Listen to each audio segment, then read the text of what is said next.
I want to preface this by saying I'm not someone who believes in the unexplainable. I'm an accountant.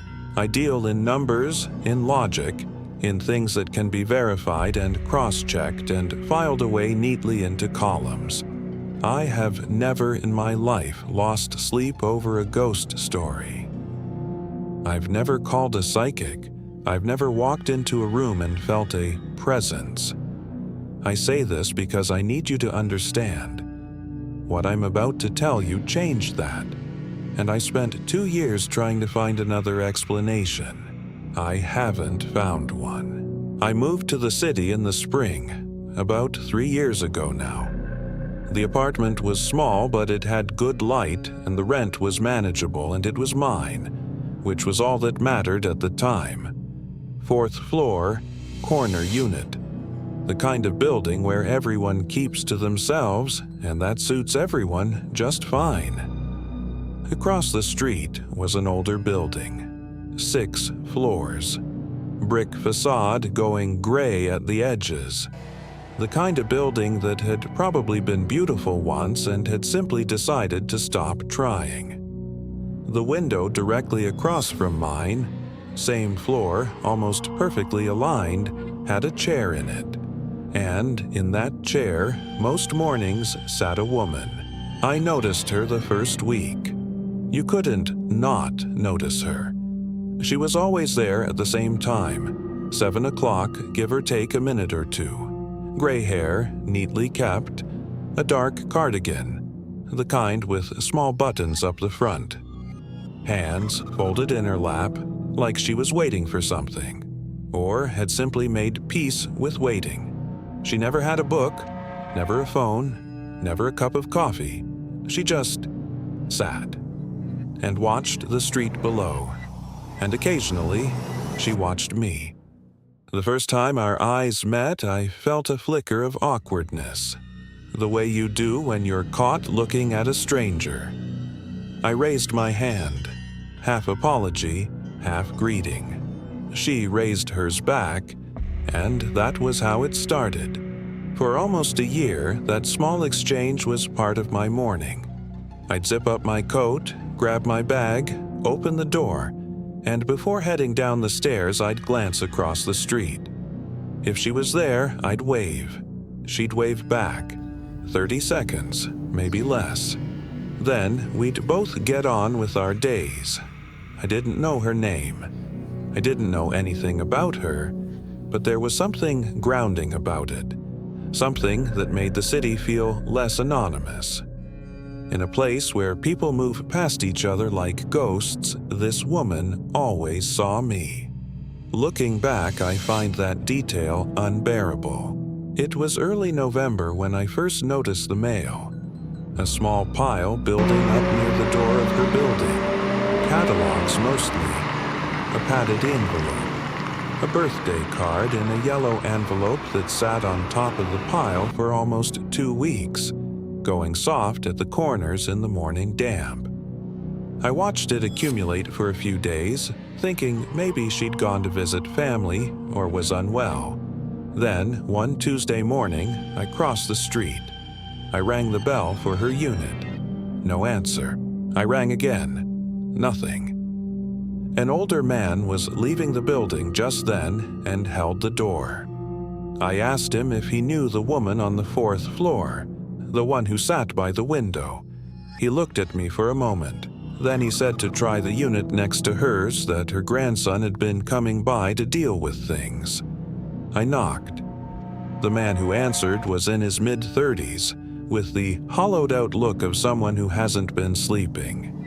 He was holding a cardboard box with the flaps open. Behind him, I could see the apartment half emptied, furniture pushed toward the walls, the particular kind of disorder that grief leaves behind. I introduced myself, said I lived across the street, said I'd noticed the mail piling up and wanted to check in on, and then I realized I didn't know her name. He told me, Margaret Aldren. Then he said, and I remember the exact way the light fell through the hallway window when he said it, She passed away in February. Heart attack. She was alone. They found her 2 days later, still in her chair by the window. February. I had been waving to her every morning since March. I thanked him. I don't remember what I said. Some version of, "I'm sorry for your loss," something adequate and forgettable. I walked back across the street and stood in my apartment and looked out at the window. The chair was there, empty. I stood there for a long time. There are things your mind does when it encounters something it can't process. It reaches. It shuffles through the filing cabinet looking for the folder labeled Rational Explanation, and it pulls out everything it can find. A reflection. A neighbor I'd confused her for. 2 different women, similar build, similar routine, and somewhere in the blur of a year of early mornings, my memory had flattened them into one person. I ran through every version of this I could construct. I spent 3 days building the argument. It almost held together. What it couldn't account for was the consistency. Not once in 9 months had there been a gap. Not once had the timing been off. The chair was always occupied at 7. The hand always raised at the same moment in the same unhurried way. Not the distracted wave of someone glancing up from their phone, but something deliberate. Considered.